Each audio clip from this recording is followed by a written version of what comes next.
All right, we're live. Hello, everyone. Welcome to the Mobilizing Main Street 2025 to 2026 cohort. This is our How to Apply workshop to see if and how you might want to be part of that program. Next slide, please. So our agenda this morning, just a quick sec. Kyle, could you mute yourself? Yeah. Because I'm getting an echo. Thanks. So our agenda, first, we're going to do an overview of the Main Street approach and the 3 tiers of Virginia Main Street participation. Then we'll talk about the actual application form and how you go about submitting that. And then, of course, Q&A. We are not going to cover the same information that we covered in the interest meeting last week. If you have some curiosity about that open conversation we had, you can find the recording online, and we'll also send links as a follow-up. Next slide.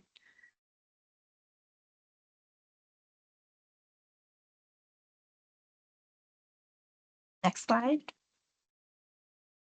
So the Virginia Main Street approach, sorry.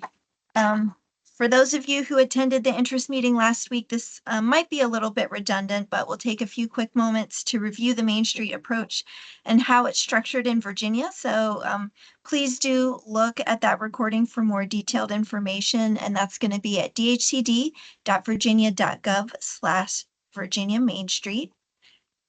The Main Street approach is 4 points: economic vitality, design, promotion, and organization, all cross-cut with market-based information that is intended to drive community transformation. So we want it to be based in the opportunities that are presenting themselves within your community and then hitting all of those areas. Next slide.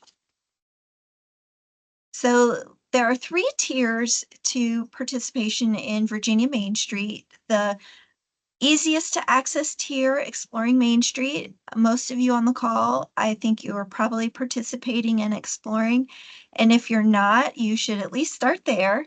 That's the lowest hurdle for participation. We just need a local government resolution and some contact with us, and then whoop, you're in. Mobilizing Main Street is a little bit more involved, and that's what we're going to be talking about today. It's really how to bridge the exploring tier to the advancing tier, which is our superstars and our highest performing communities that are branded as Virginia Main Street. And with that, I'm going to hand it over to Kyle Meyer. All right. Thank you, Courtney. So as noted, and Courtney, could you mute also? Cool. Awesome.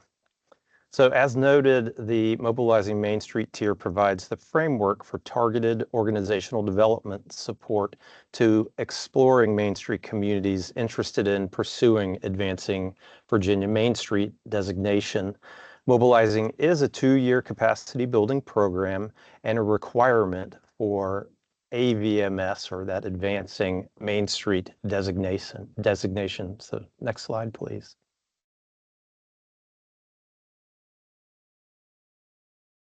So community candidates for MMS, in brief, must meet the following criteria to be eligible for application. Be an active EMS community, which is outlined in the VMS program guidelines and includes maintaining up-to-date contact information and documentation, attending at least 1 VMS training or reaching out for technical assistance at least once per calendar year, and completing the EMS annual report in January. If you're not sure, go to virginiamainstreet.com. So that's our blog. In the Communities tab to look for your community. If it's listed, then you are an active EMS community. Meet the description. So I'm going to continue on with the eligibility. So meet the description of a Main Street district, which is defined in the program guidelines. So briefly, that's a pedestrian-oriented commercial district with a concentration of historic commercial buildings and businesses, which form the foundation for the revitalization efforts. And have an existing 501c3 nonprofit with a mission for commercial district revitalization, pardon me, or an existing Main Street steering committee consisting of a chairman and a minimum of 5 stakeholder members who will facilitate progress for the local effort. Have local government support and commitment to Main Street as an economic development strategy, which could be in the form of a resolution, financial contribution, position on the board or committee, and/or a letter of support. And you must attend this HTA How to Apply webinar or watch the recording. Next slide. Thank you. Community-specific benchmarks will also be identified through the Mobilizing program, which may include, but are not limited to, completion of board training, achieving incorporation and 501c3 nonprofit status, if applicable, if you don't have it already, developing market-based transformation strategies or those high-level focus strategies for your efforts, developing a balanced and comprehensive work plan, developing a fund development strategy, identify boundaries for the Main Street service area, and recruit appropriate and ample human resources, both volunteer and professional. Next slide. Mobilizing Main Street communities are required to document their program's progress through annual reporting. That includes up-to-date contact information, Main Street America Community Self-Assessment or that evaluation, monthly economic development data reporting beginning on July 1st, 2025. So you got a little bit of time to get your ducks in a row. And this may require a commitment from local government to share data about public improvements, building permits, and business licenses.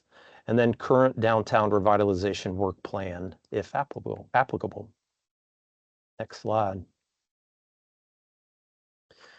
We'd like to point out 3 important sections you'll find in the application document before you get to the actual questions. Number 1, a full schedule for the 2025 to 2026 Mobilizing Main Street program is detailed in the application on pages 3 and 4 and includes both virtual and in-person training opportunities for the 2 years. It is really important to have attendance at these meetings. So we call it the power of 3. So certainly out of those 5 that are part of the committee, you'll need to have at least 3 that attend those meetings. But hey, all 5 of them is great to have. And the more the merrier. The applicant information and authorization section on page 5 of the application requires information from both the locality and the 3 designated contact persons within the Main Street organization or steering committee. So you need all those authorizations. A letter of intent is also included in the application beginning on page 6. It outlines the responsibilities of both dhcd and VMS and the Mobilizing Main Street community and must be signed by the local government and the Main Street organization, if applicable. So next slide, and I'm going to hand this over to Zachary. Thanks, Kyle. So the application itself is going to have 4 narrative sections to complete. Those are community characteristics, proposed Main Street district characteristics, historic characteristics, and the local Main Street program. A strong application is going to clearly demonstrate that the community and the Main Street organization, if applicable, if you have one already, are committed to furthering the local implementation of the Main Street approach and are ready for the 2-year MMS program. Next slide. So community characteristics specifically, this section of the application is going to focus on your greater community and region. There are 3 questions in this section to help us learn a bit more about the story of your downtown, what your community's aspirations for participating in the MMS program are specifically, and what you will, who you will enlist as partners in this effort. These questions are really designed to paint the big picture of your community story and how that fits into the regional economy. So that's a little bit more of what we're looking to take away from this particular section. And I'm going to hand it over to Blair. Thank you, Zachary. The next section is the proposed Main Street District characteristics section, and this focuses on the distinctive character of the proposed district, meaning the historic or neighborhood commercial district. This section is comprised of 1 required attachment, a map of the proposed Main Street District, and 1 question that asks about the district's assets and greatest strengths. Note that the map should be a PDF format and fit in an 8.5 by 11 size sheet of paper. Should you need additional guidance about identifying your Main Street district, please refer to page 15 of the Virginia Main Street Program Guidelines, which includes a definition and a list of defining characteristics, or you can always consult your assigned program administrator. I'll go ahead and drop a link to the guidelines in the chat so that you have that at your convenience. Next slide, please. The next section is the historic characteristics section, and this focuses on the built environment of the proposed Main Street district. So we're looking for you to tell us whether your downtown has a local, state, or national historic district, and describe any major rehabilitation efforts within the past 5 years. At this time, I'll hand it off to Ellie. Hello, everyone. The 4th and final section of the narrative portion of the application is the local Main Street program. It consists of 4 questions around your capacity and level of preparedness. So in responding to these questions, we are asking you to tell us how your Main Street work has been organized up to this point. If you have an existing independent nonprofit organization dedicated to Main Street, we're going to ask you to please attach your IRS designation letter as a PDF.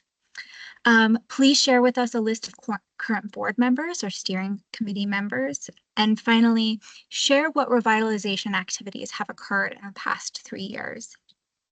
To the next slide, please. Your application will be scored on the level of detail and quality of information provided in your responses to the questions in each section of the application. To review all of those sections we just discussed, those sections are again, community characteristics, proposed Main Street district characteristics, historic characteristics, and the local Main Street program.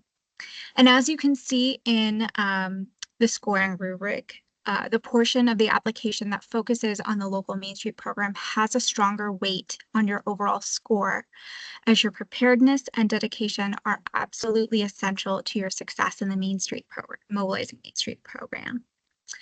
Next section, please.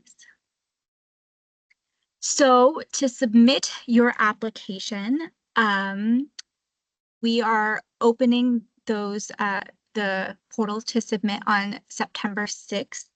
It will be available for download on the Virginia Main Street page on the Department of Housing and Community Development website under the resources section. An email will also be sent out to all who are registered for this webinar. As mentioned, the application is a fillable PDF, and answers should be typed and transmitted as an electronic PDF file. Attachments such as maps should fit in an 8.5 by 11 page size.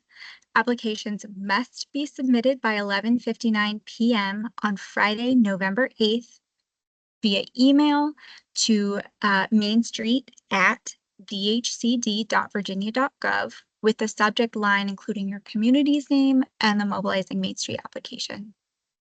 All questions must be answered in the space provided, and applications not submitted accordingly to these guidelines may be disqualified. So with that, I'm going to hand it back to Courtney and she will finish. All right, this is where we get to hear from everyone else out there. What questions do you have for us? And Amy, if there are any questions in the chat, feel free to pipe up and ask them on behalf of someone else.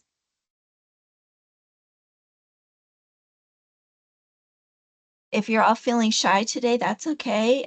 Please contact Virginia Main Street at Main Street, all spelled out, at dhcd.virginia.gov.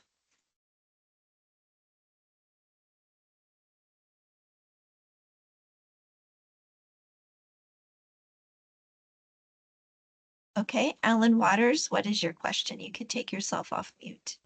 Yep. If our locality is still in discussions for town council as far as providing funding for an executive director position, is that something we should just say that we do have support ongoing, but they've not finalized information? Yes, you do not have to have an executive director on board in order to apply for mobilizing and be competitive. Julie. Hi, Courtney, thank you. Is there match funding associated with it? No, Okay. this is a curriculum and it's a 2-year long training and technical assistance program. You would become eligible for certain types of grants that are already part of the Main Street portfolio of grant offers, but there is no specific money tied specifically to being mobilizing. It's entirely a capacity building accelerator. Okay, and the second part to my question is, I didn't know if you said this, are there a number of communities that you're going to award? We have not set a number at this time. Okay, thank you.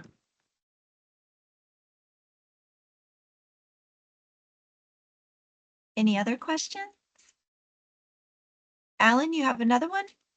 Yes. I know that this is a 2-year program.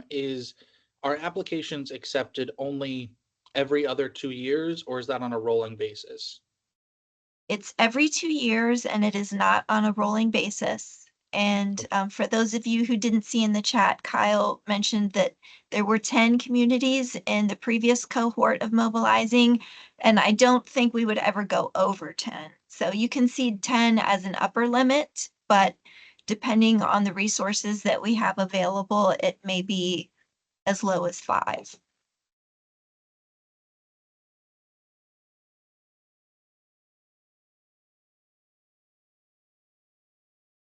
Last time we had 12 applicants in for 10 spots. No, 13. Sorry, 13 applicants for 10 slots.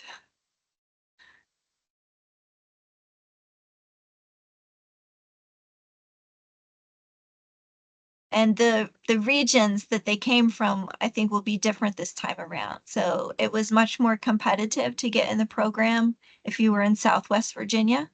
Last time around, it might be different. In this cohort, we just don't know who's gonna apply yet. So I think we had 4 applicants from Southwest Virginia last time around and only 2 made it in. Alan, did you have an additional question? No, I think my hand is stuck and raised. Sorry. Okay, you got it. No worries.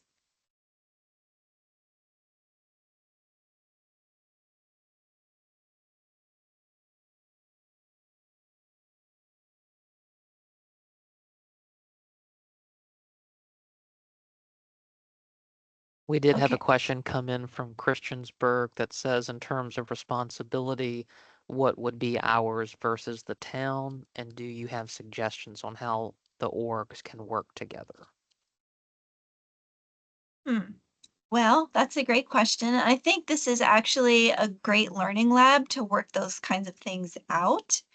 Ultimately, at the end of the 2-year period, we would like to see an independent 501c3 organization that is funded and working in partnership with local government. If you don't have the two entities working together, it's very difficult to have a sustainable long-term revitalization effort. So we would hope that both the town and the nonprofit organization would be at the table, but we recognize that it takes time to get there with some communities. So don't feel like you have to have all of your eggs in a row or ducks in a row, eggs in the basket, whatever, before you enter the program or apply.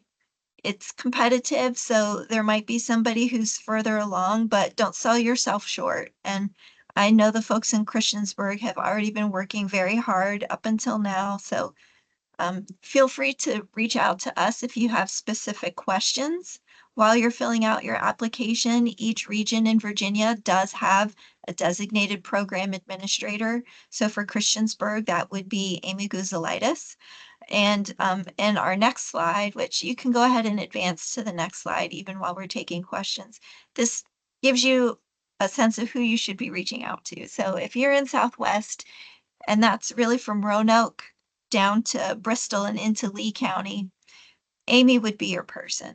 If you're in the northern Shenandoah Valley and Northern Virginia, so think like Fredericksburg and Harrisonburg up, kind of across that line, give or take, that would be Blair. Then Kyle is Eastern and Coastal Virginia. So he has everything that touches water in the east, as well as Hopewell, Petersburg, Henrico County, and I think Goochland, though sometimes we flip a coin over Goochland. And then Zachary is Southern Virginia, so right along the North Carolina border and up as high as Farmville. And I mentioned Ellie last because she's right in the middle. So she's right in the middle of the triangle that is Virginia, including the central Shenandoah Valley. So always you can reach out to me if you have a question. Main Street at dhcd.virginia.gov is a great first point of contact, and we'll get you directed to the right person to answer your questions. But if you have any live questions, there's still time. Does anyone else have a question they'd like to ask?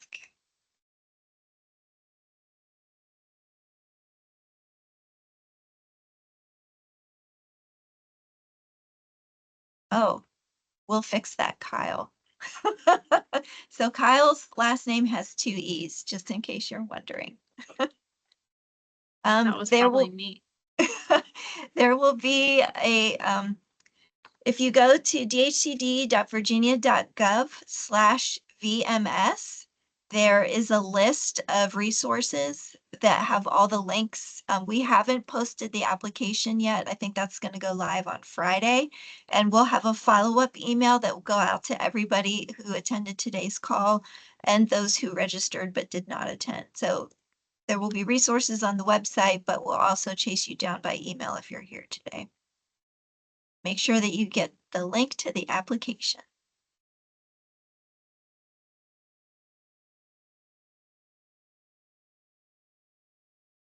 Thank you, Blair.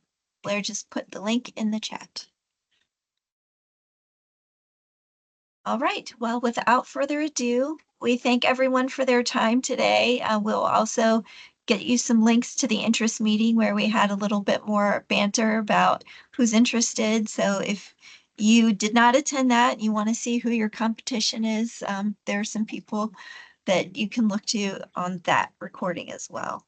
We're very excited about this cohort-based learning program and the results that we have seen with our mobilizing communities that have gone from 0 to hero. I mean, we definitely have some who had to form a nonprofit from scratch, and sometimes not even until they were in the program until a year that they were actually able to start forming that nonprofit, but they're hitting the ground running.